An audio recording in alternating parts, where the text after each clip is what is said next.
D&D is one of my passions, so often when I talk about D&D, I'll hear the phrase, yeah, I've heard of D&D, but I've never got a chance to play it. Usually those people have either played Baldur's Gate 3, seen Stranger Things, or have seen clips online from Critical Role where everyone loses their mind when they hear the phrase, Nat 20. Natural 20! What, really? Natural 20. Number. Now, if you're someone who's never played before and has seen those clips, you probably think, yeah, that looks fun, but the rules kind of seem a bit intimidating. I've actually heard people say that they're worried about getting it right. So today, I'm going to show you the basics of how to get started playing Dungeons & Dragons 5th edition. So whether you're new to the hobby or just new to my channel, or even if you've been here before, welcome to Mr. Dice Guy. My name is Joe, and I love showing new players how to play the game for the first time. So, thanks for rolling in. So before you get started, you're going to need two things. The first is a character. Now before you get worried about having to actually create a character if you don't know how, fortunately, there's a lot of pre-made options that are available to you. If you have an account over on D&D Beyond, there's a plethora of level 1 characters that are pre-made and ready for you to use. Or, if you go down to the link in the description, it brings you to a PDF where you'll be able to download a pre-made character sheet that I made. The character I made is a level 1 human fighter. It's something that I'm going to also recommend that if you do choose one from D&D Beyond, that you do the same. A character sheet lists statistics about your character and describes some of the special things that they can do. The only thing that you're not going to see on this character sheet is the personality that you want to use for this character. It could be anything you want it to be. When I think of a human fighter, I think of a rough and tumble type of character that's going to get in the middle of the fray, but it's very possible to have one that's going to be a little bit more reserved and not so willing to fight. If you've ever watched any live plays of D&D, you'll notice that some of the people use voices for the characters, like they might use something that's like Jason Statham. But it's not required at all. All you really need to do is pretend that you are this character while you're playing them and describing what they do. Just kind of like when you were playing pretend as a kid, except now you've got bills to pay and your back hurts, so you took ibuprofen. True story, I wrote this script 2 days ago and I tweaked my back today throwing away a lamp. When you have this character, you're free to choose their personality, choose how they act, how they look, and even though most of them come with a pre-made name, you don't have to stick with the ones that they gave to you. An important thing to consider is, what would your character do? Yes, your character might have armor and a sword, but what is their personality like? Are they that more rough and tumble type and they'll be more apt to run into battle? Or are they more honorable and more willing to try to figure out a way around battle? Once you've considered what your character would do, then you would consider what your character can do.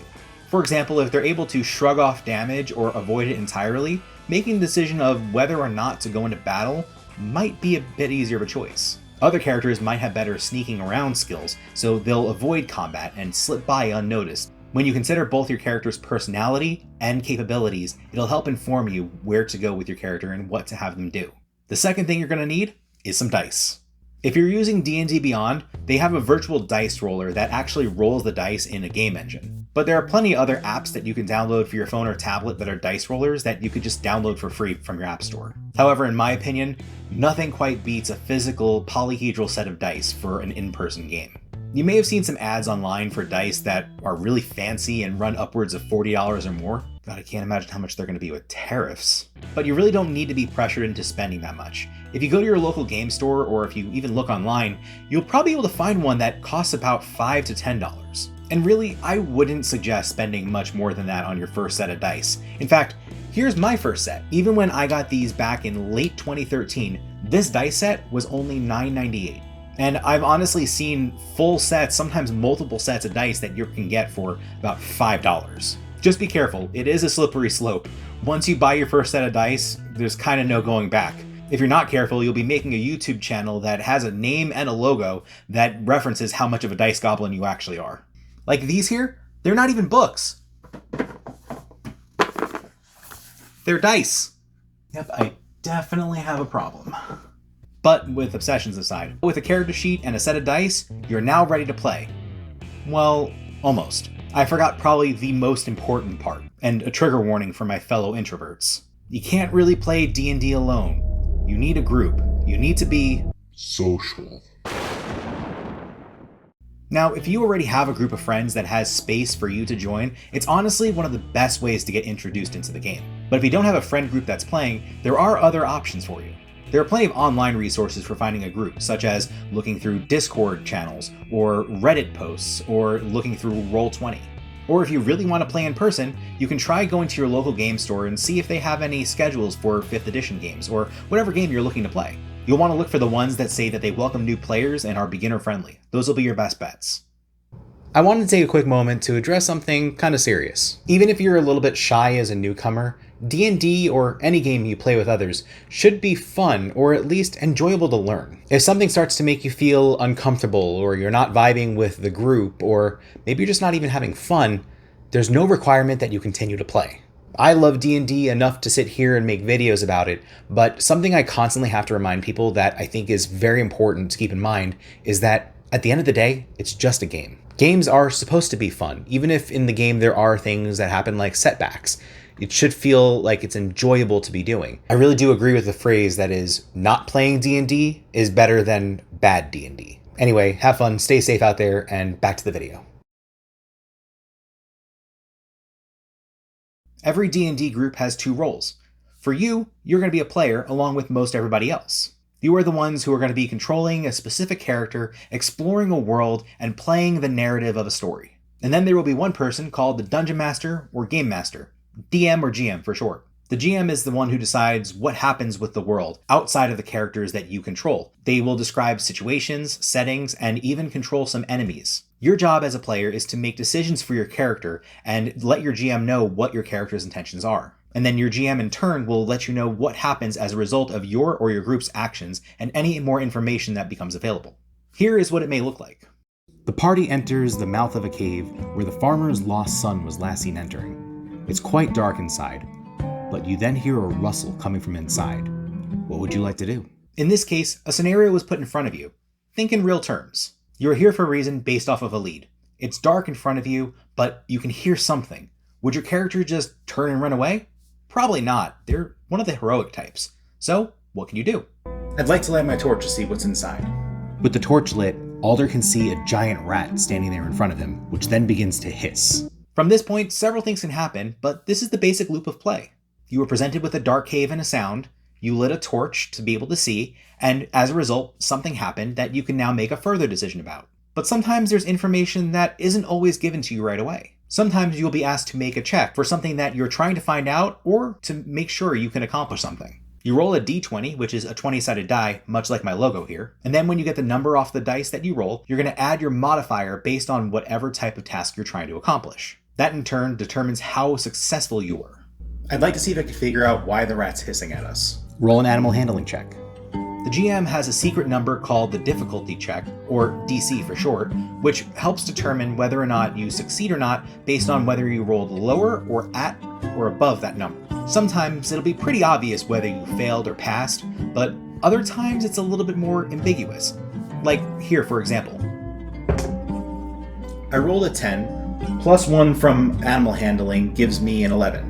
It seems the rat came out of its den in search of more food. It seems vicious and ready to attack. Or it could look like this. I rolled a 13, plus my 1 from animal handling, so that's going to give me a 14. You see the rat standing in front of a hole. Its hairs on its back are standing on end, and it seems to be inching back towards this hole. It seems like it's acting defensively for some reason. See the difference? In this example, there's some hidden information. In this case, the rat was defending some of its young that's hiding in the hole there. The DC for success for this was 13, which in the second example was passed, but in the first wasn't. By rolling below, you would immediately assume that the rat was aggressive and was ready to attack. But by exceeding that number, you know that it's acting more defensively, so you're able to go around it in this case instead of having to try to attack. It was only ready to fight you if you decided to provoke it. If you want to fight me, then fight me. But it could have been the opposite way around. The DC could have been higher or lower, meaning that 11 or that 14 would have been a pass or a fail. So based on the information you have, whether it's completely accurate or not, is going to be how you can determine what you're going to do next. And of course, not having all the information could have led to a less satisfactory result, but that's kind of the fun of the game, not knowing, and then something happens. There's plenty of other reasons you would roll to make a check, for example, trying to sneak around, Maybe you're trying to scare someone away with intimidation. Perhaps you're trying to get from one place to another and do a sick parkour move. Success and failure have their own sets of consequences, but sometimes failure isn't always bad. For example, in the case of the rat, let's say that you thought that it truly was vicious, but by taking it out, you were able to now clear out a pest that the farmer's son went in here to take care of in the first place. Now, a couple of times I've talked about things like combat. During combat, you're going to establish an initiative order. This is done with another check.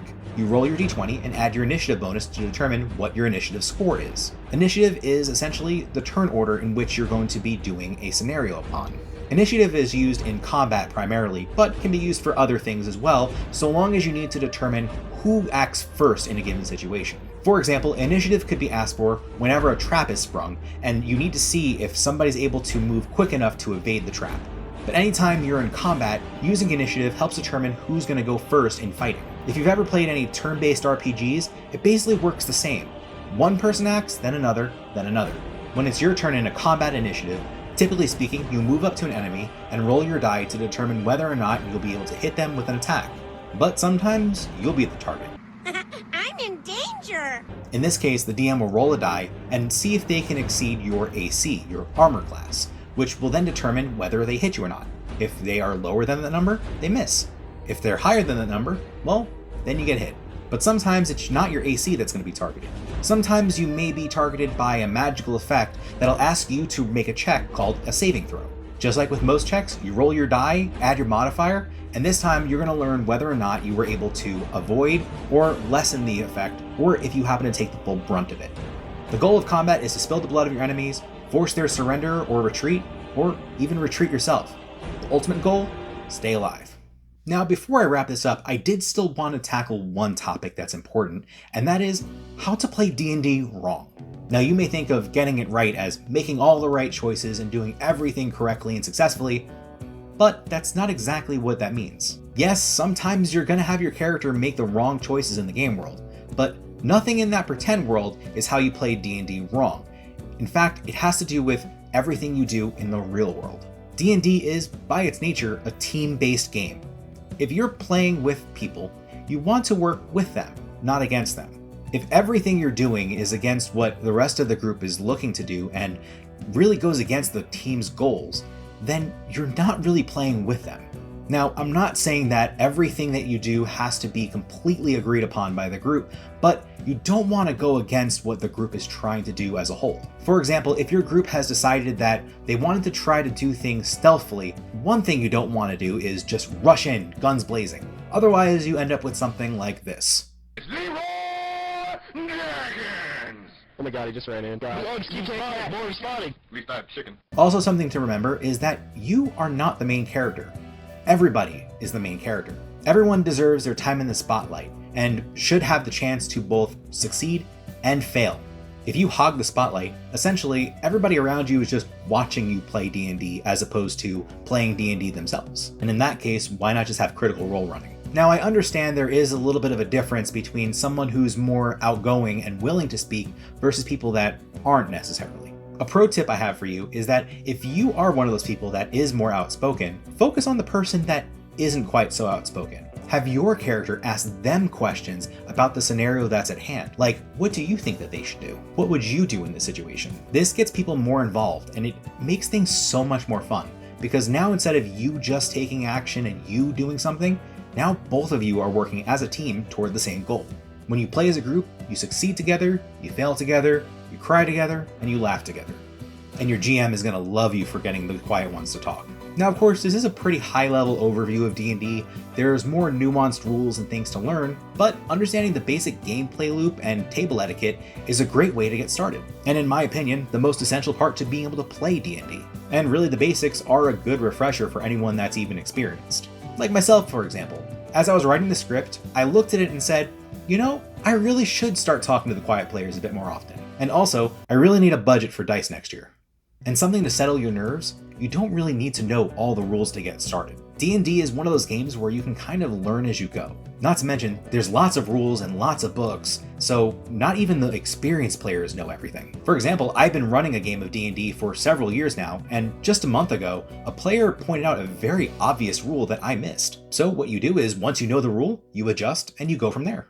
I hope that you found this video helpful. I've had some people recently tell me that they've been looking for more instructional videos from me, so I'll be posting more of these as I go along. If there's more in-depth topics you'd like to see in future videos, let me know down in the comments. Also let me know if you remember Super Hot Fire or Leroy Jenkins. If so, we could be friends. If you're new here, please consider subscribing to Mr. Dice Guy.